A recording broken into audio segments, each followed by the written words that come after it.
샬롬. 2024년 4월 14일 부활절 셋째 주를 맞이하며 사도행전 3장 12절에서 19절 말씀으로 오늘 은혜를 나누도록 하겠습니다. 베드로가 이것을 보고 백성에게 말하되 이스라엘 사람들아, 이 일을 왜 놀랍게 여기느냐? 우리 개인의 권능과 경건으로 이 사람을 겪게 한 것처럼 왜 우리를 주목하느냐? 아브라함과 이삭과 야곱의 하나님, 곧 우리 조상의 하나님이 그의 종 예수를 영화롭게 하셨느니라. 너희가 그를 넘겨주고 빌라도가 놓아주기로 결의한 것을 너희가 그 앞에서 거부하였으니, 너희가 거룩하고 의로운 일을 거부하고 도리어 살인한 사람을 놓아주기를 구하여 생명의 주를 죽였도다. 그러나 하나님이 죽은 자 가운데서 그를 살리셨으니 우리가 이 일의 증인이라. 그 이름을 믿음으로 그 이름이 너희가 보고 아는 이 사람을 성하게 하셨나니, 예수로 말미암아 난 믿음이 너희 모든 사람 앞에서 이같이 완전히 낫게 하였느니라.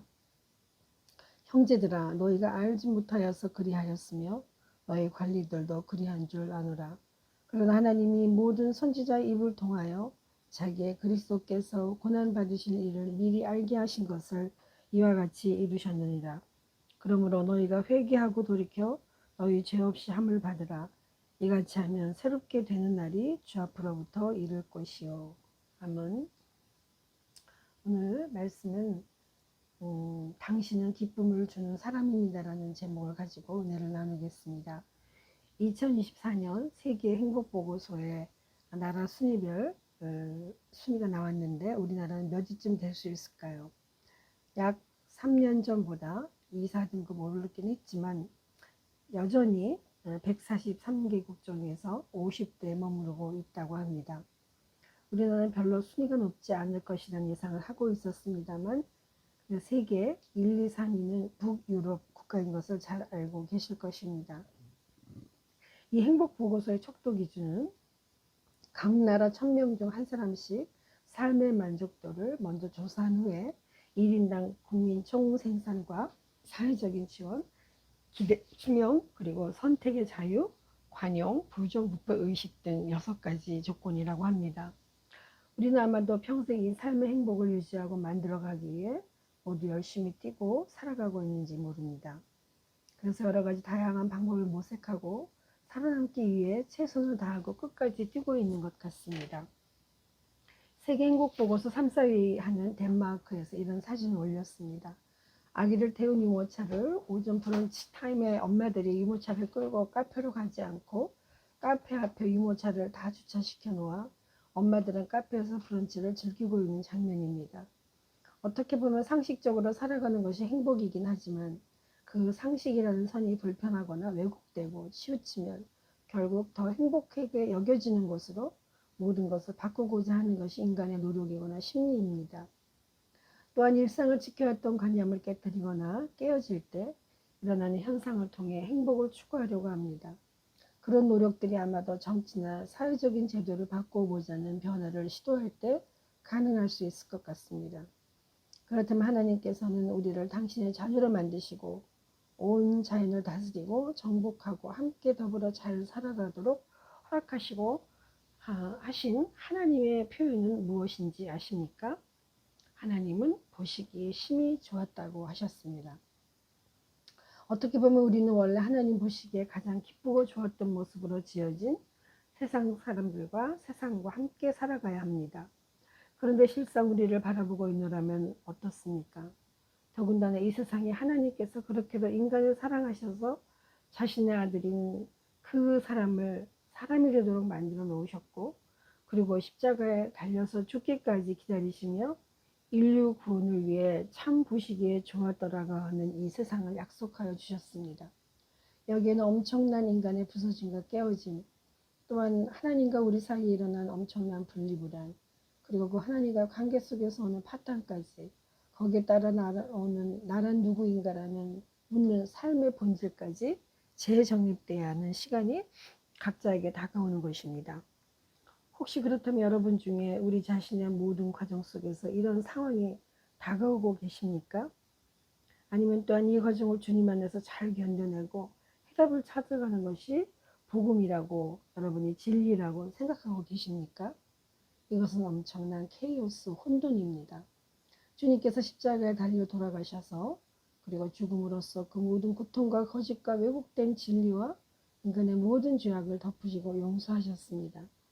그리고 3일 만에 무덤에서 부활하셨습니다. 주님의 부활은 우리 모든 인생의 혼돈과 깨어짐, 그리고 불화, 어그러짐, 파탄, 불안으로 십자가 사랑으로 감싸 안고 온전히 극복하시고 해결하신 그 일입니다. 그런데 그런 기적과 같은 사실 속에서 어떠한 것인들 일어나지 않을 수 있겠습니까? 이것이 믿음이고 신앙이고 부활이고 기적입니다.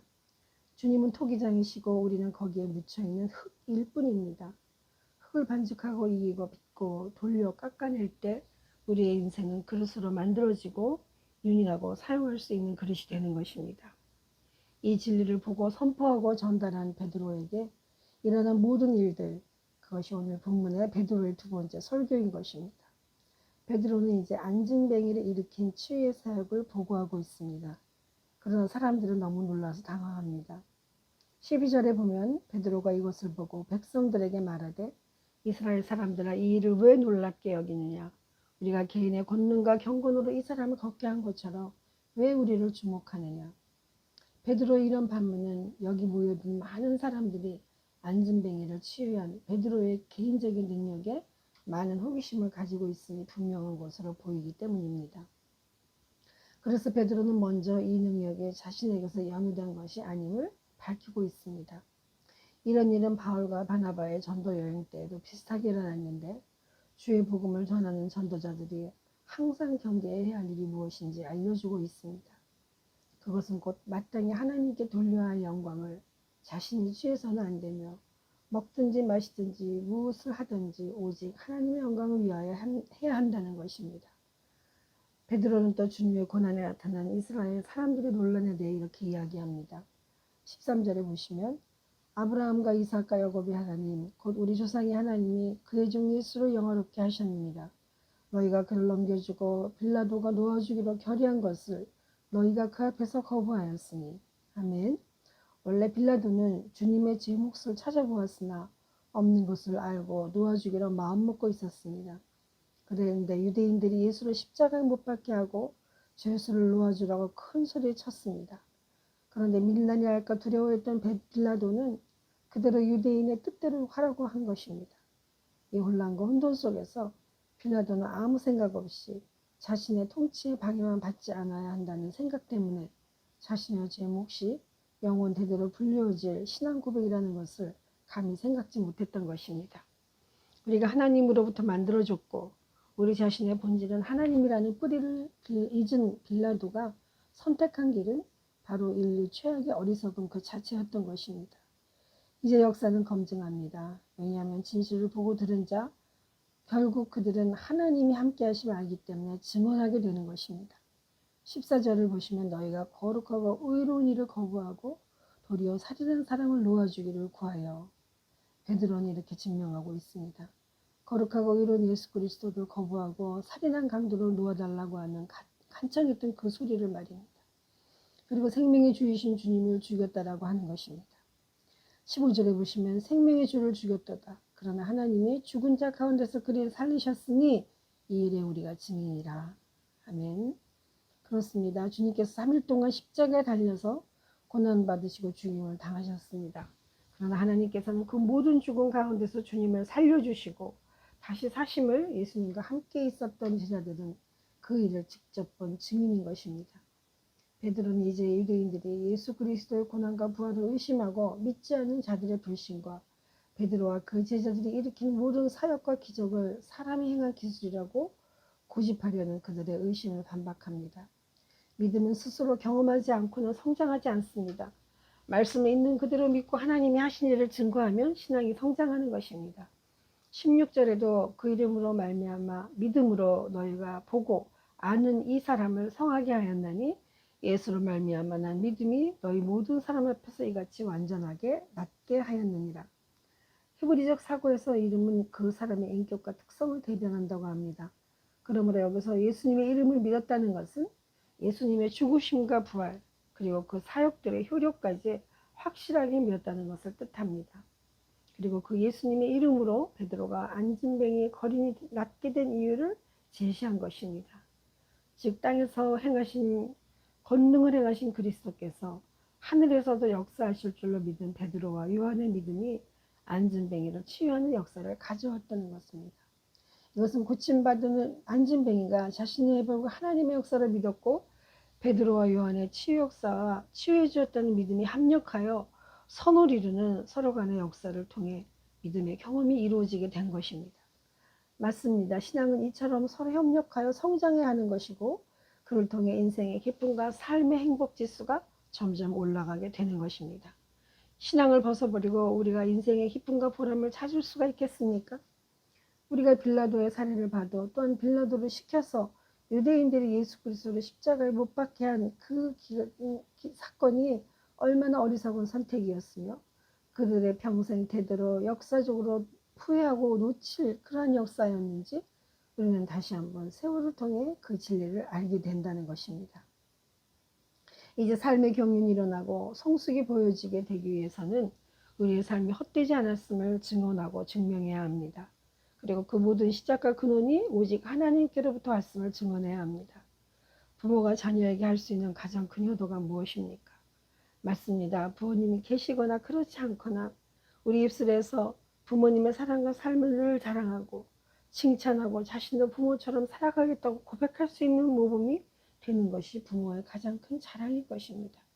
이처럼 우리도 이제 하나님의 자녀로서 가장 하나님께 드리는 큰 예물은 이제 무엇이 될 수 있겠습니까? 네, 바로 우리 자신이 하나님의 자녀로서 하나님께 드릴 수 있는 가장 큰 선물은 하나님을 자랑하고 하나님을 사랑하는 것뿐이라는 것입니다. 웨스트민스터 신앙고백 중 소요리 문답에 사람이 제일 되는 목적이 무엇이냐고 물었습니다. 하나님을 영어롭게 하고 영원토록 그를 즐거워하는 것이다라고 기록하고 있습니다. 우리 모두 하나님 안에서 기뻐하고 영원토록 하나님을 즐거워하는 그런 귀한 삶이 되시기를 간절히 바랍니다. 아멘. 하나님 감사합니다. 주 안에서 하나님께서 오직 주만 바라보게 하시고 하나님의 그 귀한 사랑 안에 온전히 우리가 거하게 하도록 주께서 역사하심을 믿습니다. 하나님께서 주시는 그 귀한 하나님의 은총이 주님을 영화롭게 하고 영원토록 주님을 사랑하며 즐거워하며 하나님의 기쁨이 되는 온 성도가 될 수 있도록 은혜 위에 은혜를 더하여 주옵소서. 예수님의 이름으로 기도하옵나이다. 아멘.